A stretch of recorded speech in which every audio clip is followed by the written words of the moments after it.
Hello दोस्तों, भारत में आए दिन मुगल चर्चा में बने रहते हैं और जब कोई मुद्दा नहीं होता तो राजनीतिक पार्टियां हर महीने 2 महीने में मुगलों से जुड़े तार छेड़ देती हैं। पर क्या आपने कभी सोचा है कि मुगल सल्तनत ने भारत पर तकरीबन 300 साल तक राज किया? वो भारत में कैसे आए?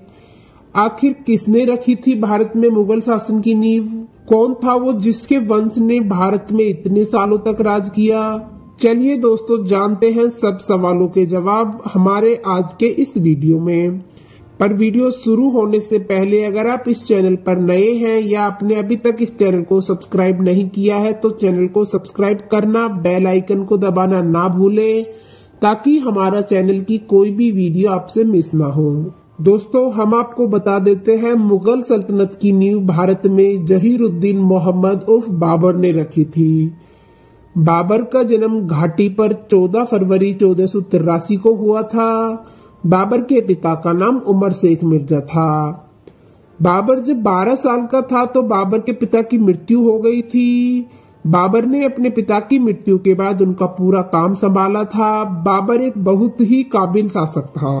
बाबर ने बहुत कम उम्र में अपने आप को युद्ध भूमि में झोंक दिया था। बहुत छोटी सी उम्र में बाबर ने बहुत से युद्धों में हार जीत देख ली थी। बाबर ने तुर्किस्तान के परागन प्रदेश को पूरी तरह से जीतकर उस राज्य पर राज किया। बाबर हमेशा से अपने लक्ष्य का पीछा करने में कोई कसर नहीं छोड़ता था। ऐसा माना जाता है कि बाबर के खून में 2 महान शासकों का खून था, जिस वजह से वो एक महान शासक बना। क्योंकि इतिहासकारों के मुताबिक बाबर अपने पिता की ओर से तैमूर वंश का 5वां और अपनी मां की ओर से चेंज खान का 14वां वंशज था। ऐसा कहा जाता है कि बाबर का व्यक्तित्व बहुत ही आकर्षक था। बाबर संस्कृति को मानने वाला और बहुत ही शक्तिशाली था। बाबर एक कवि भी था। बाबर तुर्की में कविता लिखा करता था और इसके साथ ही बाबर का नेचर यानी कि प्रकृति से बहुत प्यार करता था। इसलिए उसने अपने काल में कई बगीचों का भी निर्माण करवाया। बाबर का वैवाहिक जीवन, इतिहासकारों के मुताबिक बाबर की कुल 11 पत्नियां थी। बाबर की उन 11 पत्नियों में से उनके कुल 20 बच्चे पैदा हुए थे। आयशा सुल्तान बेगम, जनैब सुल्तान बेगम, मौसम सुल्तान, माहम बेगम, गुर्रुख बेगम, दिलदार बेगम, मैकिया यूसुफ राजा, कुलनारा बेगम, इन सभी को उसकी बेगम के तौर पर जाना जाता था। बाबर ने अपने बड़े बेटे हुमायूं को अपना अधिकारी बनाया था, जिसने उसकी मृत्यु के बाद भारत में शासन किया था। बाबर का भारत आगमन। दोस्तों, ऐसा कहा जाता है कि बाबर भारत आने से पहले मध्य एशिया में राज्य स्थापित करना चाहता था। वहां उसे कोई खास सफलता नहीं मिल पाई तो भारत की ओर वो बढ़ा और भारत आ गया और यहाँ पर अपना साम्राज्य स्थापित किया। बाबर जब पहली बार भारत आया तो उस समय भारत की राजनीति उसके लिए एकदम ठीक थी, क्योंकि उस समय दिल्ली का सुल्तान यहाँ ढंग से शासन नहीं कर रहा था। बाबर को अच्छा मौका लगा और उसने भारत में अपना साम्राज्य स्थापित करना शुरू किया। लेकिन फिर भी बाबर के लिए राज करना इतना आसान नहीं रहा। बाबर ने भारत पर बहुत बार आक्रमण किया और तब कहीं जाकर बाबर भारत पर अपना राज्य स्थापित कर पाया। उस समय दिल्ली और उत्तरी भारत भूतों का राज था। आपको बता दें, बाबर जब भारत आया था उस समय दिल्ली का सुल्तान इब्राहिम लोदी था, जो कि शासन नहीं कर पा रहा था। आगे बात करेंगे। इस तरह से बाबर ने इब्राहिम लोदी को उसकी सत्ता से निकाल दिया। लेकिन उससे पहले जानते हैं कि बाबर के भारत पर किए गए आक्रमण के बारे में। आपको बता दें कि 1519 से 1526 ईस्वी तक भारतवर्ष में 5 बार आक्रमण किया बाबर ने। भारत पर अपना पहला आक्रमण 1519 ईस्वी में बाबर ने किया था और इस आक्रमण में बाबर ने भैरव के किले को जीता था। इस युद्ध और इस घटना का पूरा इतिहास बाबर नाम में भी मिलता है। इतिहास के मेले में कुछ तथ्यों के आधार पर ऐसा माना जाता है कि बाबर ने युद्ध में पहली बार बारूद और टॉप खाने का इस्तेमाल किया था। इसके बाद बाबर ने 1519 में ही सितंबर में फिर से भारत पर आक्रमण किया और वह इस बार बिना कुछ करे ही वापस काबुल लौट गया। इसके बाद 1520 में बाबर ने दोबारा भारत पर आक्रमण करने के लिए तीसरा बयान शुरू किया। भेजो नगर को फिर से अपने अधिकार में ले लिया। इसके बाद कुछ जगह पर तो लोगों ने बाबर की सत्ता को स्वीकार कर लिया। भाई कुछ लोगों ने इसका विरोध किया। जिन लोगों ने बाबर की सत्ता का विरोध किया था, बाबर ने उन पर पाल का इस्तेमाल किया। इसके बाद बाबर को कंधार से बगावत की खबर मिली। इसके बाद उसका ध्यान गंदार की तरफ चला गया। इसके बाद बाबर का भारत पर चौथा आक्रमण लगभग 1524 ईस्वी को हुआ। उस समय दिल्ली का सुल्तान इब्राहिम लोदी था। उस समय इब्राहिम लोदी और उनके परिवार के सदस्य दौलत खान के बीच अनबन थी। दौलत खान पंजाब का आजाद शासक बनना चाहता था। इसी दौलत खान ने बाबर को बुलाया था। 1524 ईस्वी में बाबर ने इस प्रस्ताव को स्वीकार किया। इसके बाद उसने शक्तिशाली सेना बनाई और फिर लाहौर की ओर आगे बढ़ा। इसके बाद इब्राहिम लोदी और बाबर के बीच 1526 में घमासान युद्ध हुआ, जिसे पूरी दुनिया पानीपत के युद्ध के नाम से जानती है। बाबर और इब्राहिम लोदी के बीच यह पानीपत की पहली लड़ाई हुई थी। कई इतिहासकार इस बात को मानते हैं कि इस युद्ध से पहले बाबर ने करीब 4-5 जांच पड़ताल की थी ताकि उसे युद्ध में जीत मिल सके।